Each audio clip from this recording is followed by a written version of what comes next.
I don't know Mark Zuckerberg's heart. You don't either. But he wants us to believe he changed. And there's sort of I didn't think of this phrase. It's actually a leftist who thought of this. That there's sort of a rebirthing process that people could do now. You can go have a bro sesh with Joe Rogan. And when you bro out, you come out, you're reborn as a new being. And yes, I know that sounds sacrilegious. But there is this process that people go through. And now you have Mark Zuckerberg who's cozying up to Dana White, who's the ultimate fighting guy, what's it called, that league? And he's a big-time conservative, slowly making his way into Trump land.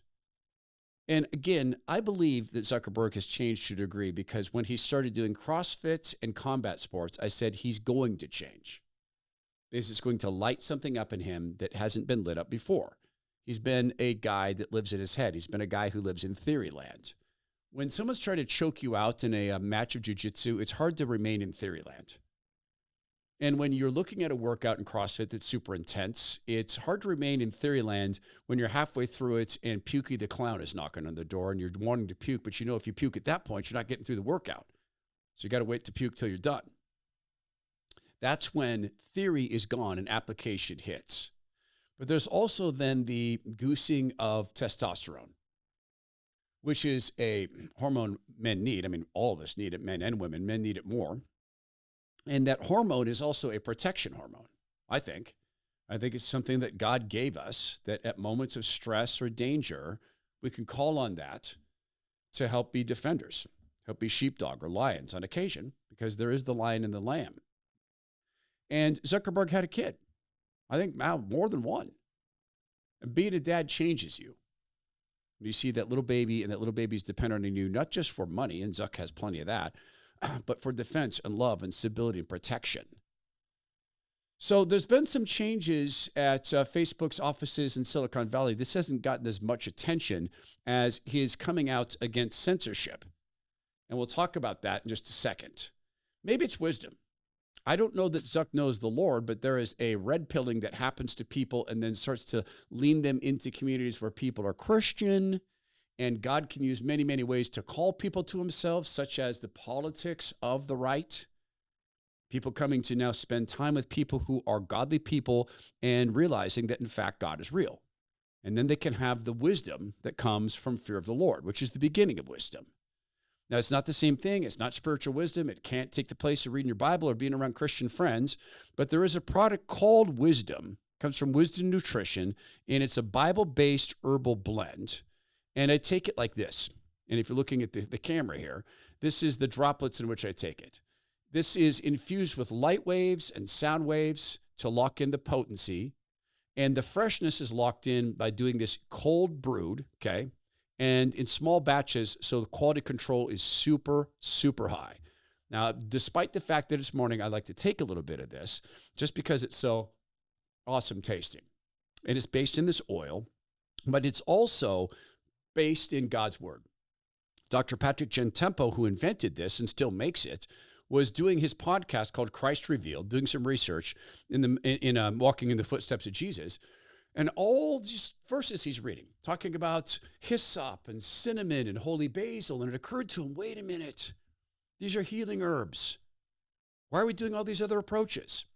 So he created wisdom, which helps me have a sense of mental focus and calmness. It harnesses inflammation on your behalf rather than having it fight you. It helps your immune system. You'll get other benefits of well, so try wisdom. Go to trywisdomnow.com/Todd. You'll get 33% off when you stock up on wisdom. You'll get free shipping at trywisdomnow.com/Todd, and you'll get a 180-day money-back guarantee. That's trywisdomnow.com/Todd. None of us know Mark Zuckerberg's heart.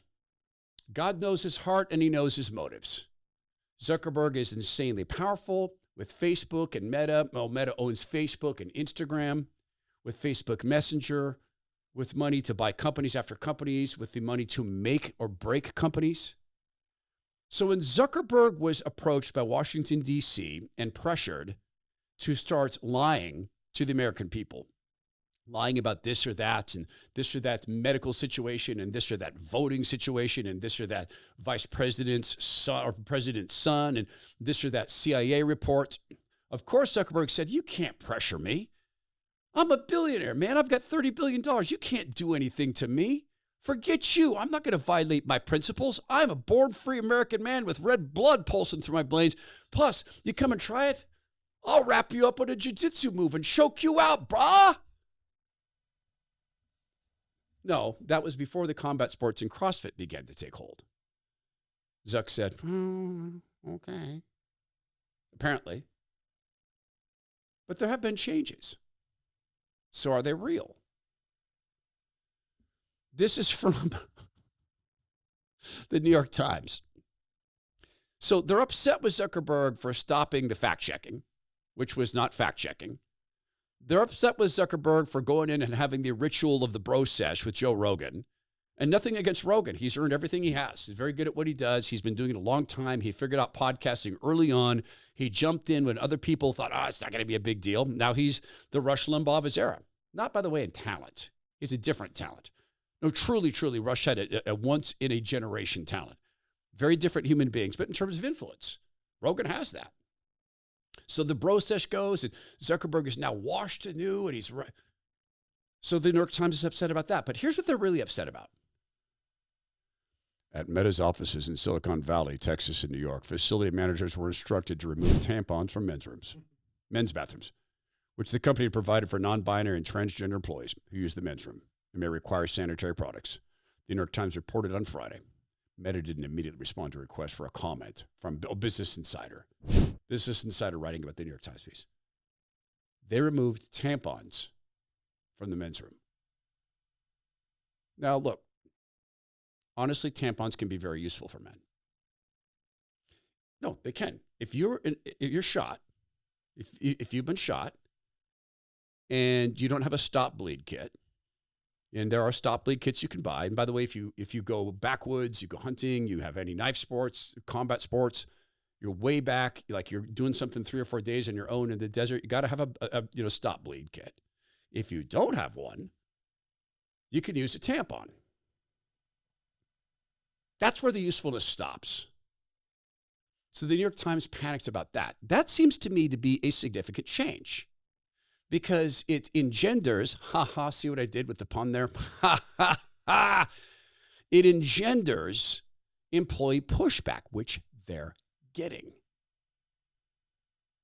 Now, I think Zuckerberg does not want to have the specter of he's going through a purge and firing LGB, and we'll skip that other letter, Q, because T doesn't exist.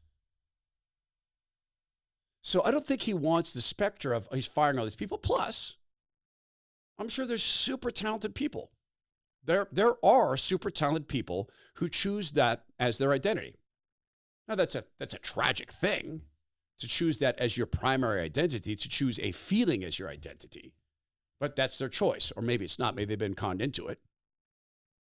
So Zuckerberg, by taking moves like this, is going to purge his own company because some people are going to leave, and that's happening. But does that mean he's truly changed? What principle is at play now that wasn't at play then? When the government came and started pressuring him, what was the principle that caused him to cave? What is the principle now that's causing him to speak out? And do we believe together that those principles could have changed? Let's start with what he told Joe Rogan about the people in the Biden administration being so mean to him and his staff. These people from the Biden administration would call up our team and scream at them and curse. And it's like these documents it's all kind of out there. Oh, did you record any of those phone calls? I don't think we but I think I want to listen. I mean, there are emails. the emails are published. It's all kind of out there. And they're like, and basically it just got to this point where we were like, no, we're not gonna take down things that are true. That's ridiculous. They wanted us to take down this meme of Leonardo DiCaprio looking at a TV talking about how 10 years from now or something, you're going to see an ad that says, okay, if you took a COVID vaccine, you're eligible for, for this kind of payment, sort of like class action lawsuit type meme. And they're like, no, you have to take that down. And we just said, no, we're not going to take down humor and satire. We're not going to take down things that are true. And then at some point, I guess, I don't know, it flipped a bit. I mean, Biden, when he gave some statement at some point, I don't know if it was a press conference or to some journalists, where he basically was like, these guys are people. And I don't know, then like, all these different agencies and branches of government basically just like started investigating and coming after our company. It was brutal. It was brutal. Wow. So what's the principle that caused him to cave? Now, I have been called a murderer by the governor of the state in which I used to live. Whether the dictator Jay Inslee in Washington state directly referred to me, not by name, but by description. He knew exactly what he was saying, and it was because I was the sole guy in that state questioning all these measures, all these steps. No one else on radio in the entire state of Washington was doing that. Not one other human being anywhere but me. And I remember him saying, oh, and he always wore a mask. You know, if you're a 54-year-old, a morning talk show host, a conservative, and you're telling people, you're telling lies about public health figures. You're people. You're a bioterrorist. It's. And I know what he was referring to, and we all knew because I was the only guy doing it. So what I did was I called him and said, "I'm so sorry." And in fact, when management came and said, "Can you tone that down?" I said, "Okay." Right. So brutal. I said, "No. No." And when they said, "But you're sharing conspiracy theories," I said, "Which one?" And I don't have Zuck's money. Never did, never will. So what was the principle that caused Zuckerberg at that point to cave? I think it's fear. I started thinking maybe it's his board. Maybe they want to throw the board under the bus. Maybe they're the ones that are afraid. A lot of people fear the government. But something happens when you have been in combat sports and sports like CrossFit, and your testosterone is up, and you've experienced some actual physical pain, and you got through it. I mean, he's gotten pretty good at jiu-jitsu. That means he's experienced some real physical pain. He's put some pain on other people. And there's something that happens, which is that's not that bad. Cold soaking, the first time you do it, you think you're going to die. First time you make it past the 5-minute mark, you feel like a hero. Go do 13 minutes in a river that's 41 degrees and it's -7 outside. You get out, then you're going to realize that was the edge of stupid. You just about died, but you did it. It wasn't that bad. You can get through this. I wonder if that was it. Zuckerberg actually having experienced physical pain. Zuckerberg actually having maybe not just, and there's that phrase, he grew a backbone. Maybe, in fact, he grew a back. Or maybe he's scared in a different way. Maybe he's scared that people know. Because the emails are out there. Maybe he's afraid that Trump knows. Maybe he's afraid of retribution. Either way, he got to go have the bro sesh with Joe Rogan. And they talked about the changes that Zuckerberg is making. Now, these are positive changes. But if it was fear that drove him to give in, is it fear that's causing him to do this now, or is it backbone?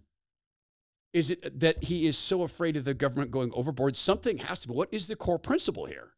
That's what I'm looking for. Did his core principles change? Has Zuckerberg changed? Or has the times changed?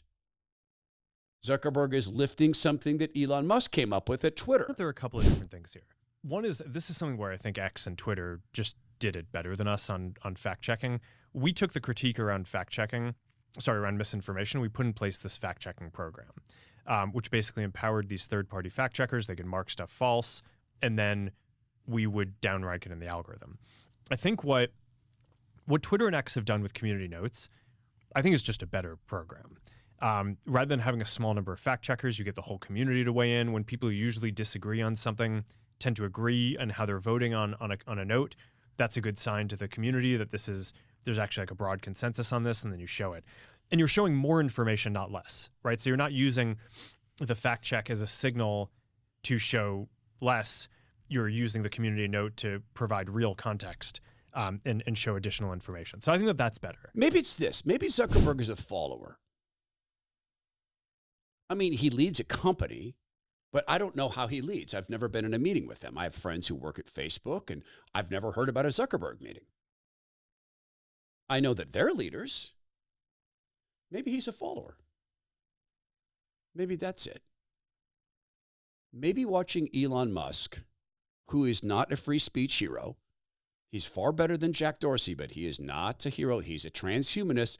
He wants to have computer chips installed in your brain too. He's an opportunist. He loves him some government money to start companies, and I don't think he's ever paid us back for Tesla. Let's just be wide-eyed. But maybe Zuckerberg's a follower. And so he's starting to look at people like Peter Thiel. Wow, he is sort of a conservative-ish. Musk is pretty conservative-ish. And it's okay. And maybe he's looking at community notes saying, that is a better model. Maybe that's the innovation coming to him. Or maybe it's this.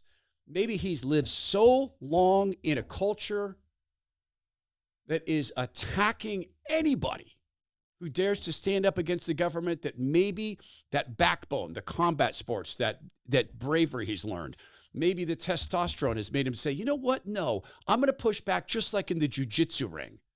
Of course, the comedians are all over Zuckerberg for abandoning the so-called fact checkers. Knowing how much Trump lies, it's more important than ever for everyone to rededicate themselves to the pursuit of truth. Facebook announced it is getting rid of fact checkers. Or that. Guess you could just live your truth. That's right. Facebook is ending fact-checking, as Mark Zuckerberg announced, apparently while entering his Gen Z era. The recent elections also feel like So they want to make fun of the way he looks. Jimmy Kimmel joined in. Of course, Jimmy Kimmel, a known truth teller. Jimmy Kimmel, who did the syringe, that was what? Stephen Colbert did this syringe dance. Jimmy Kimmel just cried about the syringes. But somehow all the other billionaire tech boys are jealous, including the CEO of Meta, Mark Zuckerberg, who's been kissing Trump's ass like it's the Blarney Stone lately. Mark Zuckerberg showed up to debase himself at Mar-a-Lago shortly after the election. Today, he released a suspiciously Trump-friendly announcement. Hey, everyone. I want to talk about something important today. What, the fact that you're dressed like a Molly dealer from Chechnya? No? Oh, okay, go on. First, we're going to get rid of fact checkers. It's the fact checking. Kimmel, of course, is aghast because Jimmy Kimmel is, in fact, a follower of something, and it's sure not God.